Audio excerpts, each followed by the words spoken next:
that breaks something inside us.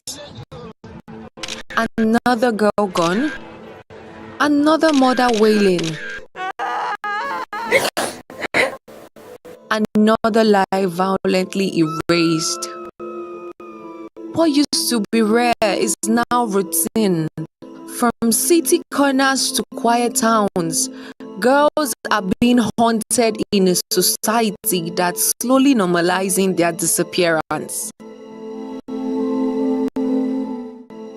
The world scrolls past their faces on social media, their names trending briefly before vanishing into silence.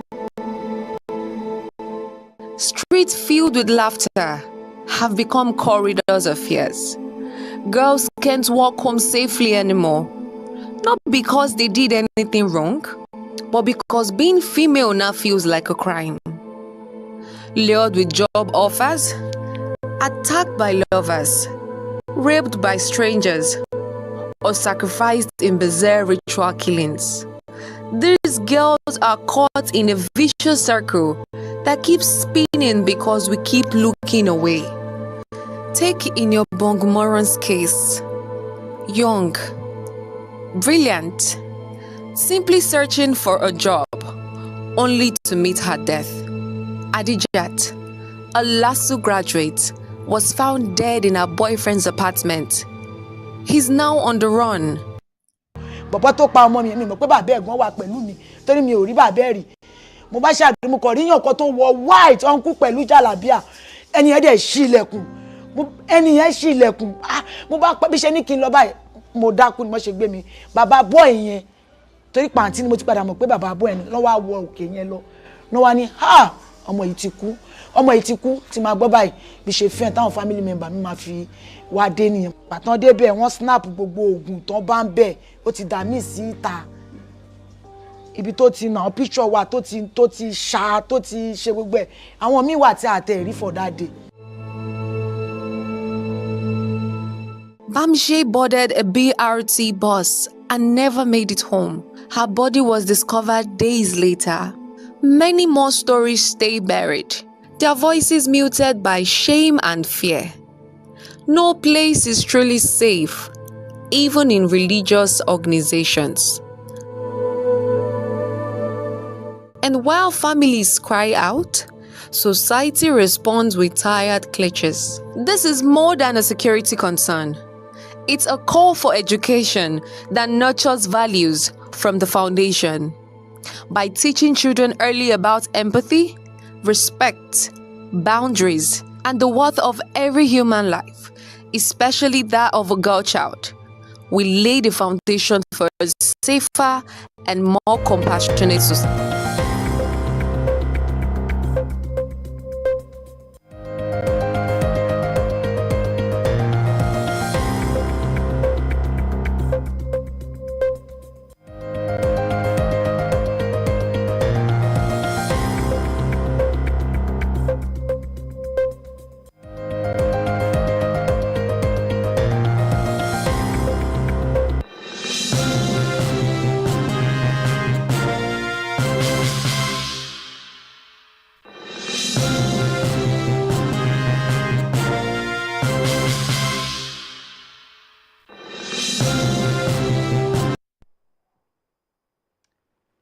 Hello and thank you for joining us on African News 24 TV for news and updates.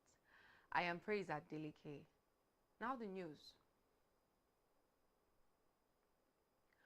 Ogun State Governor Prince Dakpo Abiodun on Wednesday hosted governors from the Southeast, South-South, and Southwest in Ikberu, where he called for a united Southern position on state police and a more coordinated regional security framework. Welcoming the governors to Ogun State, Abiodun praised President Bola Tinubu's renewed hope reforms, describing them as a transformative effort that have stabilized petroleum supply, strengthened the exchange rate, and boosted investor confidence. He also commended the president's swift intervention in the rescue effort of the abducted schoolgirls and the rollout of major national infrastructure projects, including the Lagos-Calabar Coastal Highway. Addressing the growth insecurity challenges across the South, Abiodun said southern governors must reaffirm their long-standing demand for the establishment of state police, insisting it is a non-negotiable pillar of true federalism and essential for effective grassroots security. He stressed that recent incidents across the country reinforce the need for a policing structure closer to local communities. The governor outlined several proposals for a unified southern security strategy, including a real-time digital intelligence sharing system, coordinated border protection, enhanced safe school program, joint audit of major transport corridors, and the creation of a regional rapid response fund. He also emphasized the importance of traditional rulers and community structure in intelligence gathering and early warning system. Beyond security, Abiodun called for deeper regional integration in agriculture, digital innovation, trade, and mineral development.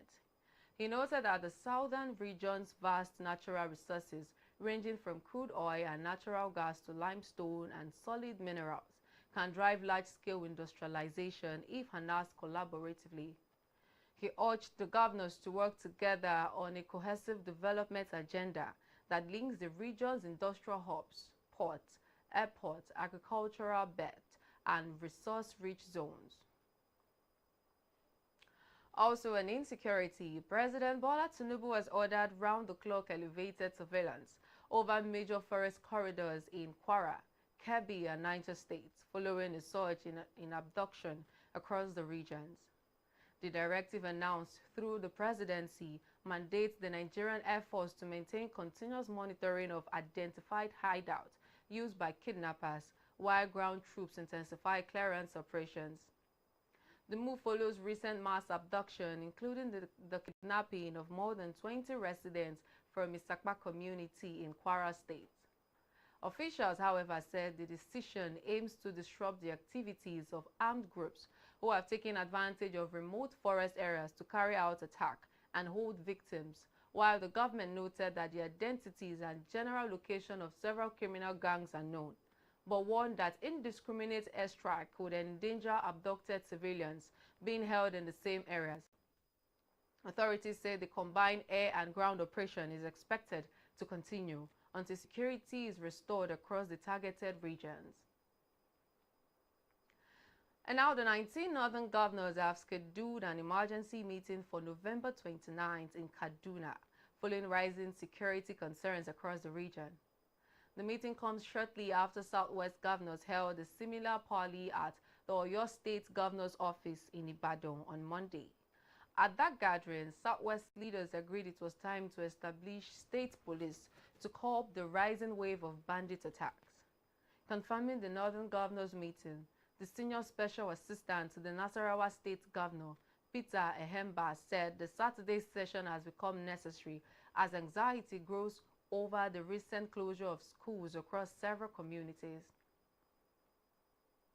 And now 5 unidentified and decomposed bodies have been found along the Kaduna-Abuja Expressway, near the boundary between the Federal Capital Territory and Niger State.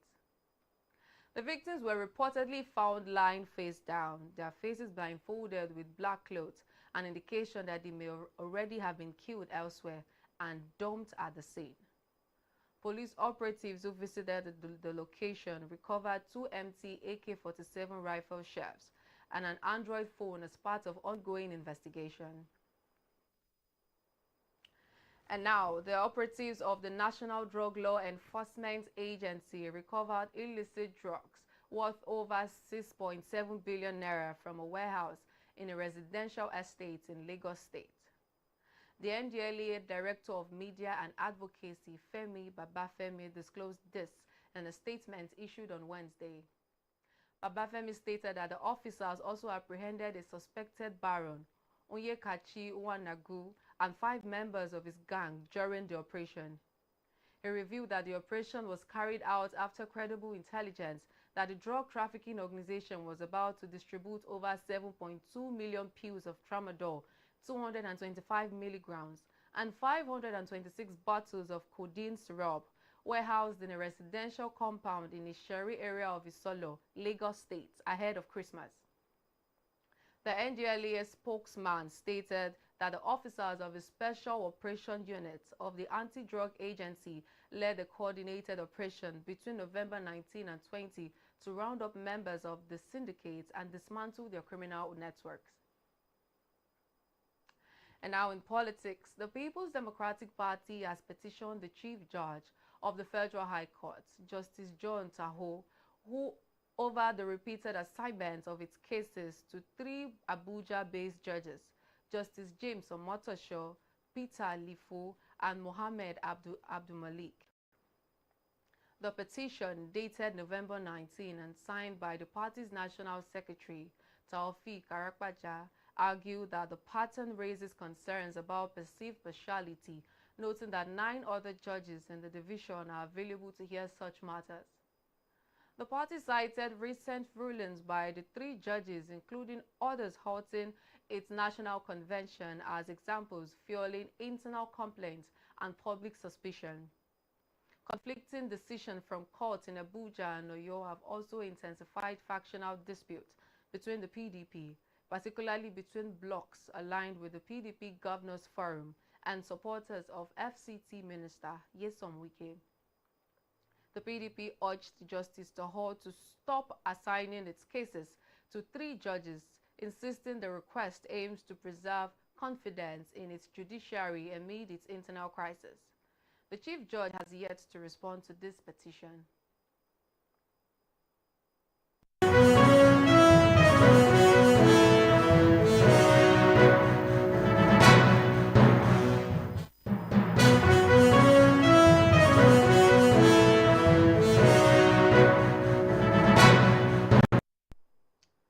And now in business, the United Kingdom government has approved a 4.1% increase in the national minimum wage, raising the hourly rate to 12.71 euros from April 2026.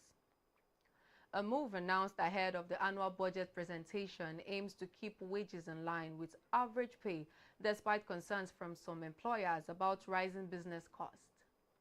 Finance Minister Richard Reeves said the increase, following a 6.7% rise, would benefit more than 2.4 million workers aged 21 and above, with younger workers and apprentices also set to receive wage boost of up to 8.5%. She noted that the adjustment was necessary to ensure low-income earners are properly rewarded for their hard work. The decision comes as the UK continues to grapple with inflation, which stood at 3.6% in October, the highest among major advanced economies. While the Bank of England expects inflation to ease by mid-2027, analysts warn that rapid wage growth could slow that progress, even as unemployment rises to its highest level since 2021. United Nigeria Airlines chairman Abiodun has warned that multiple taxes and high operational costs are threatening the survival of Nigerian airlines. He said despite expanding to routes like Accra, operators struggle to remain competitive due to heavy levies and infrastructure challenges. According to him, passengers on Nigeria-Ghana routes pay up to $100 in charges, while airlines face high fuel costs and steep interest rates on local loans. These expenses, he noted, wipe out profit margin and make ticket prices unaffordable for many travelers. Okonkwo urged the government to cut taxes and provide single-digit financing, stressing that aviation is essential to economic growth. Without reforms, he warned, more domestic airlines may shut down, leaving the markets to foreign carriers. And on the foreign scene, gunfire erupted near Guinea-Bissau's presidential palace on Wednesday, heightening tensions just 3 days after the country held the presidential and legislative elections. Amid the unrest, senior military officials announced that they are assuming total control of the country. Speaking from the General Staff Headquarters in Bissau, officers declared the suspension of the ongoing electoral process and ordered the immediate closure of national borders. The statement came as both major presidential contenders continue to claim victory in the tightly contested polls. The development followed a press briefing earlier in the day by Brigadier General Dennis Nakaha, head of the military office of the presidency, who addressed reporters at the Armed Forces headquarters. The situation marks yet another episode of instability for Guinea-Bissau, a nation plagued by recurrent coup and fragile democratic transition. And now at least 4 people have died after a major fire broke out today at Wangfu Court, a high-rise residential estate in Tai Po, Hong Kong. The blaze, which began at about 2:51 p.m., quickly spread across multiple towers, fueled in part by bamboo scaffolding used for ongoing renovations. Several residents were confirmed injured and hospitalized, with some reported in critical conditions, while emergency crews battled the fire and authorities conducted rescue operations, though the exact number of people still trapped remain unclear. Officials says the fire highlighted potential vulnerabilities in building safety, particularly the use of flammable scaffolding materials. However, the cause of the fire is under investigation. Wangfu Court, built in the 1980s, houses roughly 2,000 apartments. The incident has raised concerns about fire prevention and safety standards in older, populated residential complexes in Hong Kong. And now let's join Christiana Chikeze for sports stories. Hello, Christiana.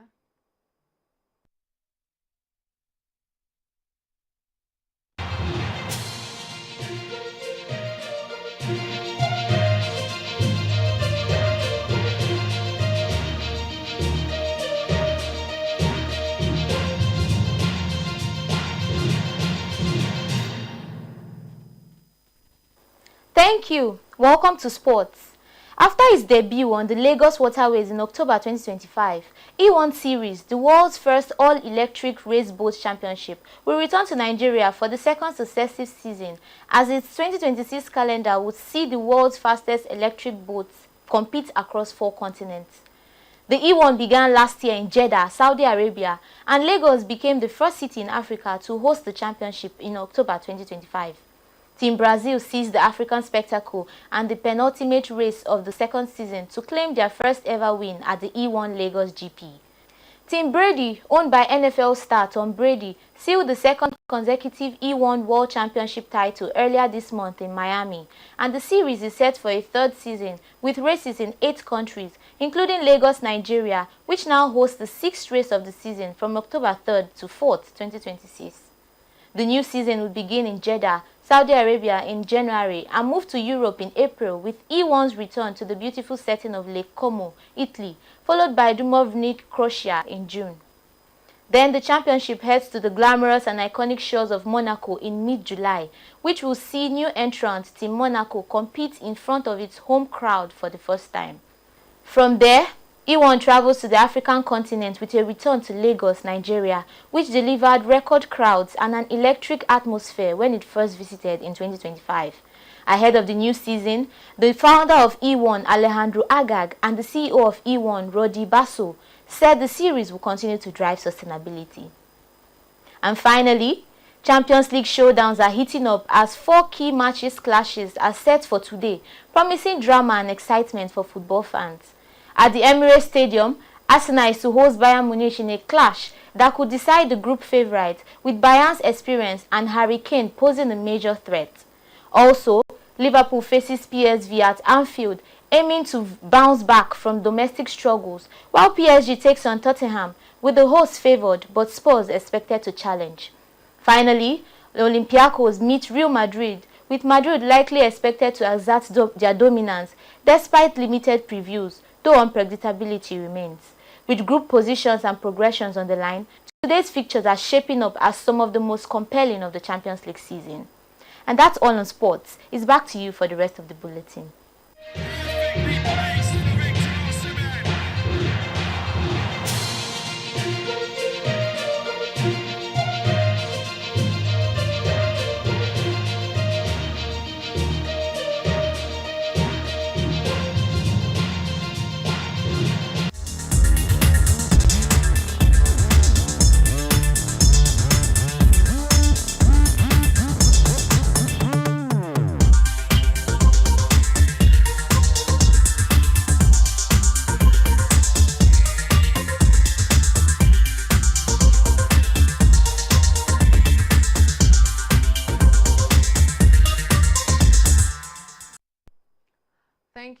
Ghana.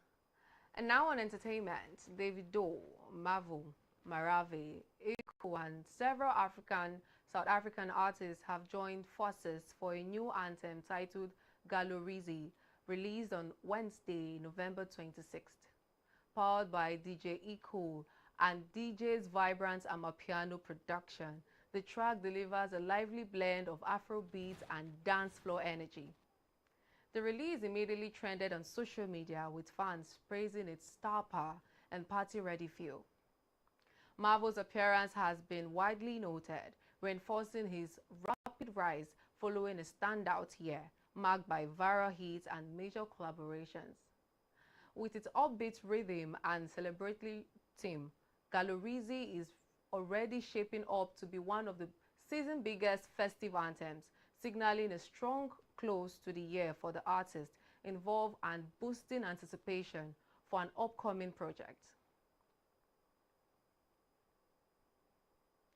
And that's all we have for you on African News 24 TV at this hour.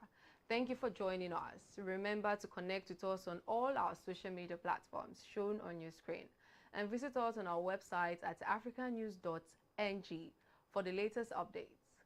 I am Praise Adeleke. Bye for now.